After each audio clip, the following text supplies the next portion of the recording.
Hi guys, and welcome back to this week's episode of the In the Hub podcast, brought to you by Playbox Technology UK. Today, I'm speaking to broadcast industry PR expert Denise Williams.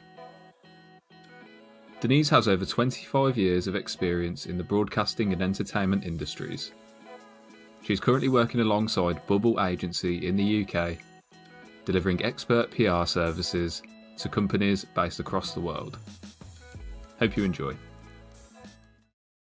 Welcome to the In the Hub podcast today, Denise. How are you doing? I'm doing great, Neil. Thank you for the invitation. No, of course, Denise. It's a pleasure to have you on. And obviously, we're going to talk a little bit about PR and public relations in the broadcasting industry.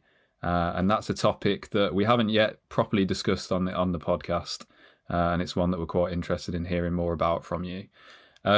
So, Denise, before we do get started with some of the more PR questions, how did you personally get started in the broadcasting industry? Where did it all begin for you? Well, if I can think back that many years, I think I actually started with Tektronix. Of course, I had a career outside of broadcast media and entertainment before I got into it. But when it actually started for me in this industry, I was part of the Grass Valley division at Tektronix. And when Tektronix put Grass Valley up for sale, I decided to go with Grass Valley. Of course, we had a choice. I could have stayed with Tektronix, but I chose to go with Grass. And then, Denise, just briefly, what is it about this industry that kind of kept you hooked on? Well, I'd have to say that it's a very dynamic industry. You know, there's always an opportunity to learn something new. There's always an opportunity to meet amazing people around the globe. And most of all, we're always in the midst of what's happening, you know, whether it be live sports, whether it be award events, you know, anything that the consumer is looking at basically was the exciting thing to me. Everything in the media, entertainment, you know, feature films, anything like that. And I just found it fascinating. And even though I was behind the scenes, just knowing that I had one little piece to do with any of these amazing events is what hooked me. Yeah. No, I've got to say this industry is so full on, and I've got a huge respect for anyone who's involved in this industry, you know, in the small roles all the way up to those big roles. So much respect. So I've always kind of been fascinated by the importance of public relations and publicity itself in this industry. Denise, have you seen firsthand what can happen if a company does not handle its public image well? Oh, well, that's a good question. I'm not trying to get any gossip here or anything like that, you know. Yeah, well, from where I sit, public relations to me is the heartbeat of any organization.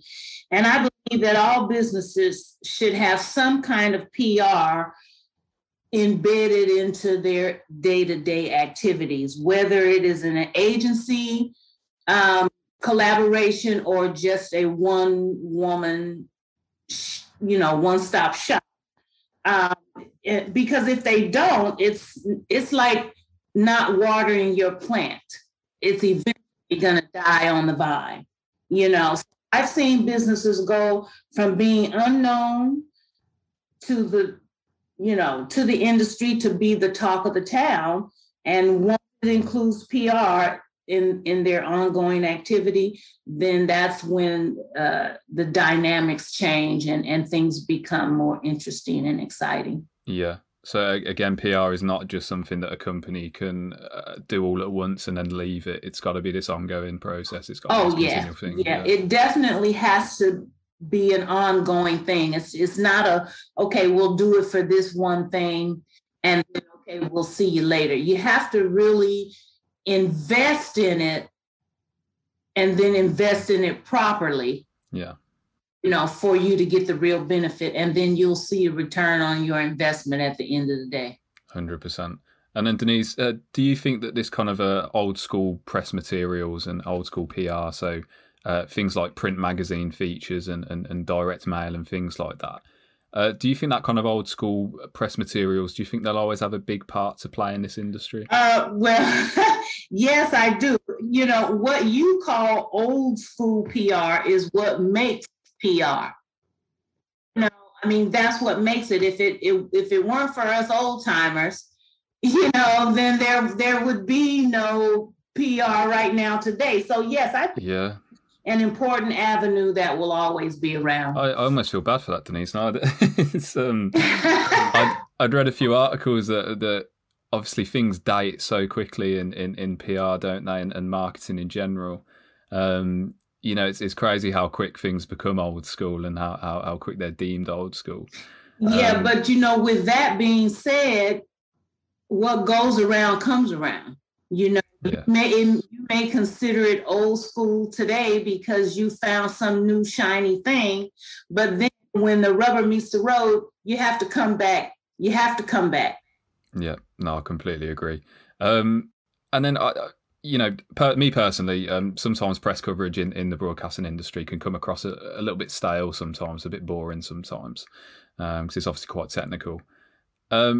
How do you personally continue to keep things like press releases fresh and exciting? Oh, now you're asking me to share my secrets. You don't have to answer this question, Denise. It's fine. No way. I'm sure many PR practitioners in the game have their own bag of tricks. You know, there are several ways to keep your information fresh, especially now since there's a lot of digital and online opportunities and ways to do things. And you just have to, you know, figure out what works for you and your client, and then go down that road and then sprinkle a little seasoning on it, and you've got something good. You know, I wasn't trying to get any secrets out of you there, Denise. That's a perfect answer. And then, Denise, looking back through your career and your personal experiences in PR, do you tend to agree with that old statement that all publicity is good publicity? Oh, I've heard that statement so many times over my career. And in the beginning, you know, you say that, you tell yourself that, you know, and while working with some of the executives that I have worked with over the years, it has given me pause to consider that all publicity is good publicity. Mm-hmm. As a professional PR person, I will say there's always a way to spin it. That's brilliant. Yeah, there's always hope out there, isn't there? Yeah, there's always a way to spin it. Love that. And then, Denise, is there a kind of particular technology or a particular medium for public relations and things like that excites you the most about PR going forwards? Well, things are changing so fast all the time. But I think streaming solutions, you know, this new streaming capability is very exciting to me, you know, getting better and better. And I find that it's an excellent way to engage your online audience. So I'll say I'm really fascinated with streaming solutions because almost anyone can do it. Almost, yeah. I think, yeah, the kind of being a broadcaster nowadays, it's just not the same thing as being a broadcaster 20 years ago, is it? You know, no. Twitch streamers, people setting up live streams, like you said, with minimal equipment. I think it's absolutely fantastic. I think it's brilliant stuff. And then, Denise, a bit more, another kind of cliche question here, but if you could kind of deliver a message to yourself 10 years ago to prepare yourself for the next decade in PR, what would you tell yourself? Wow, Neil, you've got some great questions. I'm glad you think so. That's a good one. I struggle with this one a bit at times because, I mean, things change. But what I would say to tell myself is things will change, mainly the technology and how messages are delivered. In my mind, the message is what matters. So what technology is changing 24/7. The most important thing is still the message. No, I completely agree with you. That I was thinking about this question myself, and I was like, there would be nothing I don't think I would tell myself to prepare. I'd just like you were saying, just stick with the core message. You know, change is inevitable. There's no way you can really prepare yourself, is there? But that's all part of the fun. I've been trying to prepare myself for the last 35 years. It's a constant process, isn't it? But yeah, we're enjoying it. And then, yeah, Denise, this is a question we ask at the end of every podcast. And I do encourage guests not to overthink it. But in one word, what can we expect for the future of the broadcasting industry? One word. I'd go with on demand. Ooh, we haven't had that one yet, actually. Yeah, I would go with on demand because of the changing technology and the way that everything is moving and changing so fast. I think on demand is right up there for number 1 or 2 for me. Yeah, because I'm not sure about you, but in my life at the moment, it is on demand. It's watching YouTube videos, obviously Netflix, Amazon Prime, having all these subscriptions and things like that. So it's just a huge, it's very rare I watch live events, unless of course it's sport or music or something like that. And in our current situation with, the pandemic, it's hard to get out to live events anyway. So everything is now being on demand. Everyone wants access, but we've been put into a situation where we can't get it live. So on demand is the up and coming thing. Yeah, no, that's brilliant, Denise. So obviously, thank you so much for joining us today, Denise. I really do appreciate it. Are there any kind of exciting plans or projects that you've got in the pipeline? I don't. I'm in the middle of trying to figure out what's happening in the industry with our trade shows, and everything's being canceled and this, that, and the other thing.